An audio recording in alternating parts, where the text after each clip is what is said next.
Hi friends, welcome to Naveen tips and tricks. This is Naveen Guduri. ఈరోజు మనం Indian హిస్టరీలో చాలా ఇంపార్టెంట్ టాపిక్ అయిన మౌర్య సామ్రాజ్యంలో గొప్ప చక్రవర్తి అయిన అశోక చక్రవర్తికి సంబంధించి అశోక చక్రవర్తి యొక్క 14 శిలాశాసనాలను ఎలా గుర్తుపెట్టుకోవాలో ఈ వీడియోలో మీకు ఈజీగా అర్థం విధంగా ప్రతి ఒక్క శిలాశాసనం సంబంధించి చెప్తూ వాటికి సంబంధించిన ట్రిక్ ద్వారా ఎలా గుర్తుపెట్టుకోవాలో ఎక్స్ప్లెయిన్ చేస్తాను. చాలా ఇంపార్టెంట్. ఎగ్జామ్లలో ఈ అశోకుని శిలాశాసనాలకు సంబంధించి మ్యాచ్ ది ఫాలోయింగ్ టైప్లో కానీ డైరెక్ట్ క్వశ్చన్ కానీ అడగడం జరుగుతుంది. మీరు కావాలంటే ప్రీవియస్ ఎగ్జామ్ పేపర్స్ చూడండి. ఈ అశోకుని సంబంధించి అంత ఇంపార్టెంట్ కాబట్టి వీటికి సంబంధించిన శిలాశాసనాలు అనేవి ప్రతి ఒక్కటి గుర్తుపెట్టుకోవాలి. సో ఇవి ఈజీగా మీకు గుర్తుపెట్టుకునే విధంగా ఈ వీడియోలో ఎక్స్ప్లెయిన్ చేస్తాను. కాబట్టి వీడియోని మాత్రం స్కిప్ చేయకుండా చూడండి. ఇంకెవరైనా మొదటిసారిగా మన ఛానల్ చూసిన వారైతే సబ్స్క్రైబ్ చేసుకోండి, పక్కన ఉన్న బెల్ ఐకాన్ క్లిక్ చేసుకొని నేను ఏ వీడియో పెట్టినా మీకు నోటిఫికేషన్ వస్తుంది. అదేవిధంగా వీడియో నచ్చితే మాత్రం నేను మీ నుంచి ఎక్స్పెక్ట్ చేసేది కేవలం లైక్ మాత్రం. లైక్ చేయండి, లైక్ బటన్ పక్కన హైప్ ఉంటుందండి, హైప్ చేయండి, మీ ఫ్రెండ్స్కి షేర్ చేయండి. ఓకే, ఒక బిగ్ అనౌన్స్మెంట్ అండి. మన Naveen tips and tricks channel 1,50,000 సబ్స్క్రైబర్స్ని దాటింది. 1,50,000 మంది యూట్యూబ్ సబ్స్క్రైబర్స్ని రీచ్ కావడం జరిగింది. ఇదంతా కేవలం మీ సపోర్ట్ వల్లనే రావడం జరిగింది. మీరు ఇలానే సపోర్ట్ చేస్తారనుకుంటున్నాను.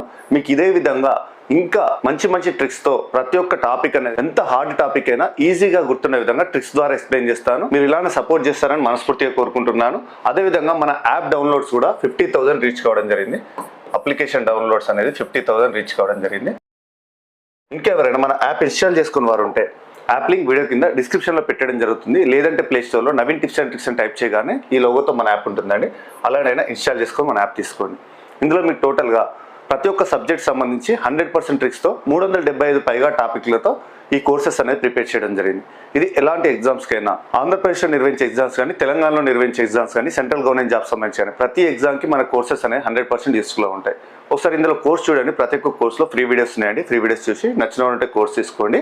ఒకవేళ మీరు ఐఫోన్ యూజర్స్ అయితే, iOS యూజర్స్ అయితే మై ఇన్స్టిట్యూట్ యాప్ ఇన్స్టాల్ చేసుకోండి. మై ఇన్స్టిట్యూట్ యాప్ ఇన్స్టాల్ చేసుకోవడంతో మీకు ఆర్గనైజేషన్ కోడ్ అడుగుతుంది. ఆర్గనైజేషన్ కోడ్ వచ్చేసి HOZGGV. మన యాప్ ఆర్గనైజేషన్ కోడ్ వచ్చేసి HOZGGV. ఇది ఎంటర్ చేయడంతో మీకు కూడా అన్ని కోర్సులు కనిపిస్తాయి. ఫ్రీ వీడియోస్ చూసి నచ్చిన వాళ్ళంటే కోర్స్ తీసుకోండి. ఓకేనండి, ఇక లేట్ చేయకుండా మన టాపిక్లోకి వస్తే ఈ అశోకుని శిలాశాసనాలకు సంబంధించి ఈ 14 శిలాశాసనాలు అనేది చాలా ఇంపార్టెంట్. ఇందులో ఒక్కొక్క శిలాశాసనం చెప్తూ దానికి సంబంధించిన ట్రిక్ ద్వారా ఎలా గుర్తుపెట్టుకోవాలో చెప్తాను. అశోకుడు మౌర్య సామ్రాజ్యం సంబంధించి గొప్ప చక్రవర్తి. మౌర్య సామ్రాజ్య స్థాపకుడు ఎవరు? చంద్రగుప్త మౌర్యుడు.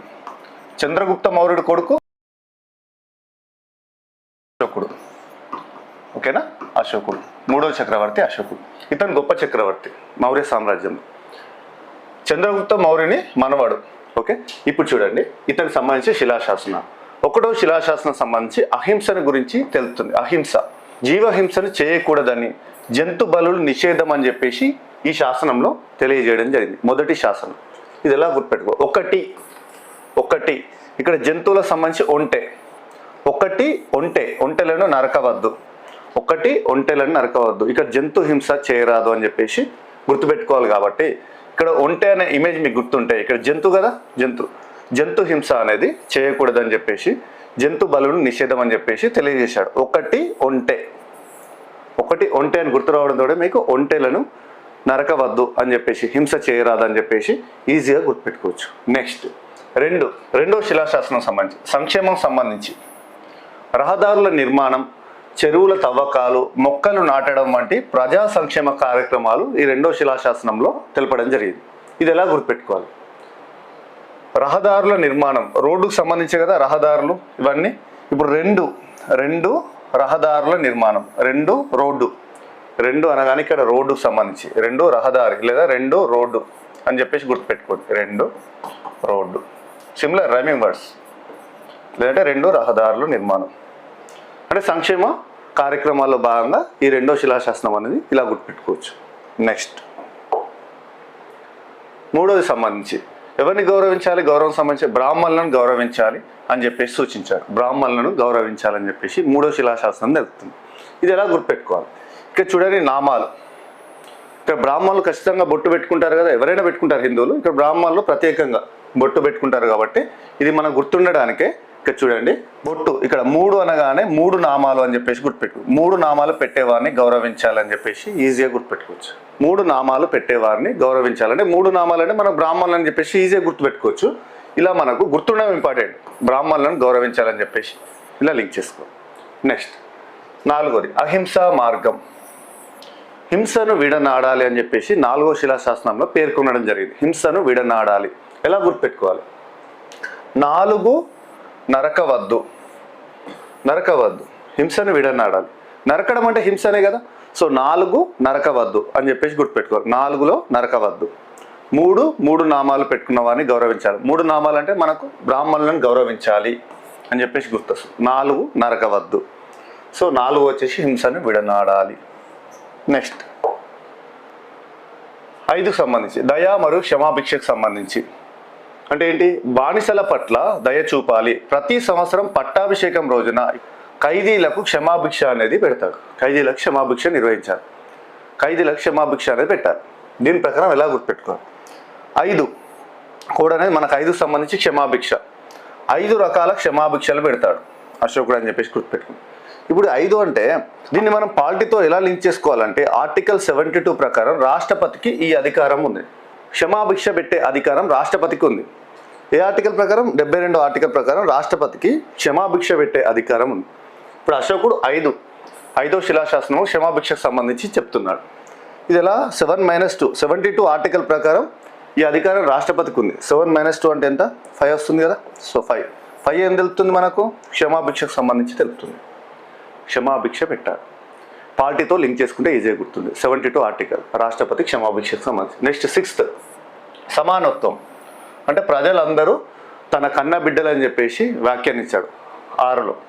6కు సంబంధించి ప్రజలందరూ తన కన్న బిడ్డలే అని చెప్పేసి వ్యాఖ్యానించడం జరిగింది 6వ శిలాశాసనం. 6లో అందరూ బిడ్డలే అని చెప్పేసి ఒక పదం ద్వారా గుర్తుపెట్టుకోండి. 6లో అందరూ బిడ్డలే. 5 క్షమాభిక్ష. 6లో అందరూ బిడ్డలే. 4 నరకవద్దు అంటే 4 అంటే హింసను విడనాడాలి. 3 నామాలు అంటే 3 నామాలు అంటే బ్రాహ్మణులను గౌరవించాలి. ఓకేనా. నెక్స్ట్ 2 రహదారులు ప్రజా సంక్షేమ కార్యక్రమాలు. ఓకే. నెక్స్ట్ 7 మత సామరస్యం సంబంధించి అన్ని మతాలు మరియు వర్గాల ప్రజలు కలిసి సామరస్యంగా జీవించాలి. అన్ని మతాలు, కులాలు, మతాలు అందరూ కలిసికట్టుగా సామరస్యంగా జీవించాలని చెప్పేసి 7వ శిలాశాసనంలో తెలిపాడు. ఇది ఎలా గుర్తుపెట్టుకోవాలి? 7 అనగానే ఏడ్చినట్టు ఉండద్దు. 7 అనగానే అందరూ ఏడ్చినట్టు ఉండద్దు. అందరూ కలిసి ఉండాలి, కలిసిమెలిసి ఉండాలి, సామరస్యంగా మత సామరస్యంగా ఉండాలి అని చెప్పేసి మతాలు, అన్ని మతాల వర్గాల ప్రజలు కలిసి సామరస్యంగా జీవించాలని చెప్పేసి ఏడ్చినట్టు ఉండకూడదు అని చెప్పేసి గుర్తుపెట్టుకోండి. 7 అనగానే ఏడ్చినట్టు ఉండకూడదు అని చెప్పేసి అందరూ కలిసిమెలిసి ఉండాలని చెప్పేసి చెప్తున్నాడని చెప్పేసి గుర్తుపెట్టుకోవచ్చు. నెక్స్ట్ 8 దమ్మయాత్రలు అంటే విహారయాత్రలు మానేసి దమ్మయాత్రలు చేపట్టాలని చెప్పేసి తెలియజేశారు. విహారయాత్రలు మానేయాలి, దమ్మయాత్రలు చేపట్టాలని చెప్పేసి 8వ శిలాశాసనంలో తెలిపారు. ఇది ఎలా గుర్తుపెట్టుకోవాలి? మనం మొత్తం ఎన్ని దిక్కులు అండి? 8. అష్టదిక్కులు అంటారు కదా. అష్టదిక్కులు అంటే అంటే 8 కదా. సో అష్టదిక్కుల విహారయాత్రలు, ప్రతి ఒక్క విహారయాత్ర, అష్టదిక్కుల విహారయాత్రలు అన్నీ మానేయాలని చెప్పేసి చెప్పాడు ఈ శాసనంలో. ఈ ట్రిక్ ప్రకారం గుర్తుపెట్టుకోవచ్చు. అష్టదిక్కులు, ప్రతి ఒక్క దిక్కు, అష్టదిక్కుల విహారయాత్రలు అన్నీ మానేయాలని చెప్పేసి చెప్పాడని ఈ ట్రిక్ ప్రకారం గుర్తుపెట్టుకుంటే మీకు విహారయాత్రలు మాని దమ్మయాత్రలు ప్రారంభించాలని చెప్పేసి చేపట్టాలని చెప్పేసి ఈ 8వ శిలాశాసనం అనేది తెలుపుతుందని ఈజీగా గుర్తుపెట్టుకోవచ్చు. ఓకే. 9వ శిలాశాసనం సంబంధించి ఏం చెప్తుందంటే యజ్ఞ యాగాల నుండి వీడి దమ్మను అందరూ పాటించాలని చెప్పేసి సూచించారు. యజ్ఞ యాగాలను వీడి దమ్మను అందరూ పాటించాలని చెప్పేసి సూచించారు. దమ్మ అంటే ఏంటి? చెడు మార్గం నుంచి మంచి మార్గంలోకి రావడం, చెడు నుంచి విముక్తి పొందడమే దమ్మ. ఈ దమ్మను పాటించాలి, యజ్ఞ యాగాలను వీడాలని చెప్పేసి చెప్పడం జరిగింది. మరి ఇది ఎలా గుర్తుపెట్టుకోవాలి? 9వ శిలాశాసనం సంబంధించి ఇక్కడ యజ్ఞ యాగాలు అని చెప్పేసి ఇక్కడ ట్రిక్ వచ్చేసి 9 అంటే నవ అంటారు కదా. నవగ్రహాలు అంటే 9 గ్రహాలు అంటారు కదా. ఇక్కడ నవగ్రహాలు లేదా యజ్ఞ యాగాలు 9 అనగానే నవగ్రహాలను గుర్తొస్తే మనకి నవగ్రహాలు లేదా యజ్ఞ యాగాలు వీటిని వీడాలి అని చెప్పేసి అన్నాడని చెప్పేసి గుర్తుపెట్టుకోవచ్చు. 9 అనగానే నవగ్రహాలు, నవ అంటే 9 కాబట్టి నవగ్రహాలు, ఈ యజ్ఞ యాగాదులు ఇలాంటివి వీడాలి, దమ్మను పాటించాలని చెప్పేసి సూచించాడని చెప్పేసి ఇలా ఈజీగా గుర్తుపెట్టుకోవచ్చు, లింక్ చేసుకోవచ్చు. ఓకేనా. 9 నవగ్రహాలు. సో యజ్ఞ యాగాదులను వీడి దమ్మను పాటించాలి. నెక్స్ట్ 10 దమ్మ నిర్వచనం సంబంధించి ఈ 10వ శిలాశాస్త్రంలో పేర్కొనించారు. మరి దమ్మ అంటే ఇంతకుముందు ఇక్కడ దమ్మ పాటించాలని చెప్పేసి సూచించాడు కదా. దమ్మ అంటే ఏంటి? దమ్మ అంటే చెడు నుంచి విముక్తి అని చెప్పేసి ఈ దమ్మ నిర్వచించడం జరిగింది 10వ శిలాశాసనంలో. 10ని ఏమంటారు? దస్ అంటారు. దస్ దమ్మ ఇలా గుర్తుపెట్టుకోవాలి. ట్రిక్ వచ్చేసి ఏంటి? దస్ అనగా దమ్మ, దస్ దమ్మ అని చెప్పేసి లింక్ చేసుకొని గుర్తుపెట్టుకోవచ్చు. ఇక్కడ రెండిట్లలో దా అని వస్తుంది, ఓకేనా. దస్దమ్మ అని పేరుతో కలిపి గుర్తుపెట్టుకోవాలి, ఎప్పటికి గుర్తుంటుంది. నెక్స్ట్ వచ్చేసి ఈ 11వ శిలాశాసనం ఎలా గుర్తుపెట్టుకోవాలి. ఇప్పుడు 10వది దస్దమ్మ అని చెప్పేసి గుర్తుపెట్టుకోవాలని చెప్పాను, దమ్మ నిర్వచనం సంబంధించి. 11వది కంటిన్యూషన్గా దమ్మ గురించి మరింత వివరంగా ప్రస్తావించాడు. దమ్మ గురించి వివరణ 10వ దాంట్లో దమ్మ అంటే దమ్మ గురించి నిర్వచనం, అంటే దమ్మ అంటే ఏంటి అని చెప్పేసి, చెడు నుంచి విముక్తి అని చెప్పేసి నిర్వచించాడు 10వ శిలాశాస్త్రం. 11వ దాంట్లో దీని గురించి కంప్లీట్ ఎక్స్ప్లెనేషన్, దమ్మ గురించి మరింత వివరంగా ప్రస్తావించడం జరిగింది. సో 10 తర్వాత 11 కాబట్టి కంప్లీట్గా దీని రిలేషన్గానే ఉంటుందని చెప్పేసి, దమ్మ గురించి ఉంటుందని చెప్పేసి ఇలా లింక్ చేసుకొని గుర్తుపెట్టుకోవాలి, ఓకేనా. నెక్స్ట్ వచ్చేసి 12 అన్నా 7 అన్నా ఒకటే. 7th సంబంధించి మనం ఏం చెప్పాం, ఏడ్చినట్టు ఉండకూడదు, అందరూ కలిసి సామరస్యంగా ఉండాలని చెప్పేసి చెప్పాను కదా ట్రిక్ ప్రకారం. ఈ 12 కూడా సేమ్ సిమిలర్గా 7th లానే ఉంటుంది. ప్రజలందరూ ఒకరి మతాన్ని మరొకరు గౌరవిస్తూ శాంతియుతంగా ఉండాలి, పరస్పరం అందరూ కలిసిమెలిసి ఉండాలని చెప్పేసి 7th శిలాశాసనంలో ఏది ఉందో 12th దాంట్లో కూడా అలానే ఉంటుంది, ఓకేనా.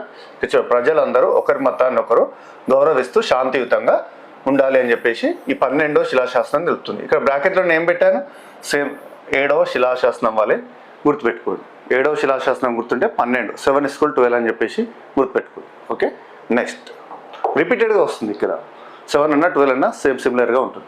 నెక్స్ట్ 13 కళింగ యుద్ధం. ఇక్కడ నెంబర్ అనేది ఎందుకు ఇలా స్పెషల్గా ఉందంటే, కళింగ యుద్ధం అనేది స్పెషల్. అశోకుని జీవితంలో జరిగిన ముఖ్యమైన యుద్ధం కళింగ యుద్ధం. ఈ కళింగ యుద్ధం సంబంధించి అన్నింటికంటే పెద్ద శాసనం ఇదే, 13వ శాసనం కళింగ యుద్ధం సంబంధించి తెలుపుతుంది. ఇక్కడ ఈ కళింగ యుద్ధం సంబంధించిన వివరాలు మరియు దక్షిణాదిన ఉన్న సరిహద్దు రాజ్యాల ప్రస్తావన అనేది దేంట్లో ఉంది అంటే 13వ శిలాశాసనంలో ఉంది. కళింగ యుద్ధం గురించి ఉంటుంది ఇందులో ఈ శిలాశాసనం. అదేవిధంగా దక్షిణాదిన ఉన్న సరిహద్దు రాజ్యాల ప్రస్తావన కూడా కంప్లీట్గా ఈ 13వ శిలాశాసనంలో ఉంటుంది, ఓకేనా. 13వది అతిపెద్ద శాసనం, ఈ శిలాశాసనం అన్నింటిలో అతిపెద్ద శాసనం 13వ శిలాశాసనం, ఓకే. నెక్స్ట్ ఈ స్పెషల్ కాబట్టి ఇది గుర్తుపెట్టుకోవాలి, 13 కళింగ యుద్ధం.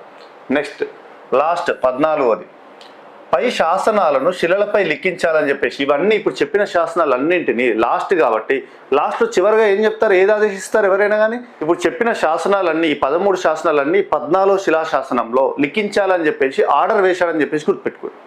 పై శాసనాలన్నింటినీ శిలలపైన లిఖించాలని చెప్పేసి ఆదేశించడం జరిగింది అశోకుడు. ఇలా మనం 14 శిలాశాసనం అశోకునికి సంబంధించి ఇప్పుడు 7, 12 అనేది సిమిలర్గా ఉన్నాయి. మిగతా 13 ఒక్కటి కళింగ యుద్ధం అనేది గుర్తుపెట్టుకోవాలి అంతే. మీకు మ్యాక్సిమం 99% ఈ 14 శిలాశాసనాలు ట్రిక్స్ ద్వారానే ఎక్స్ప్లెయిన్ చేయడం జరిగింది. ఇలా గుర్తుపెట్టుకుంటే ఎప్పటికి గుర్తుపెట్టుకుంటారు. ఇంకొకటి ఏంటి అంటే ఈ అశోకుని శిలాశాసనం సంబంధించి ఈ యొక్క స్లైడ్లోనే మీకు రివిజన్ స్లైడ్ అనేది పెట్టడం జరిగింది. ఒకసారి స్క్రీన్ షాట్ తీసుకోండి. ఇవన్నీ మీకు డైరెక్ట్గా ఏ శాసనం దానికి సంబంధించి మెమొరీ ట్రిక్ అనేది ప్రతి ఒక్కటి ఈ యొక్క స్లైడ్లోనే ప్రిపేర్ చేసి పెట్టడం జరిగింది. స్క్రీన్ షాట్ తీసుకొని ఒకసారి చూడండి. నెక్స్ట్ దీంతో పాటు ఈ అశోకునికి సంబంధించి బ్రీఫ్ ఇంట్రడక్షన్ కూడా మనకి ఇంపార్టెంట్, ఎగ్జామ్ పాయింట్ ఆఫ్ వ్యూలో చాలా వరకు అడుగుతుంటాడు కాబట్టి ఇక్కడ అశోకునికి సంబంధించి చూడండి. వంశం ఏంటి మరియు కుటుంబ నేపథ్యం ఏంటి.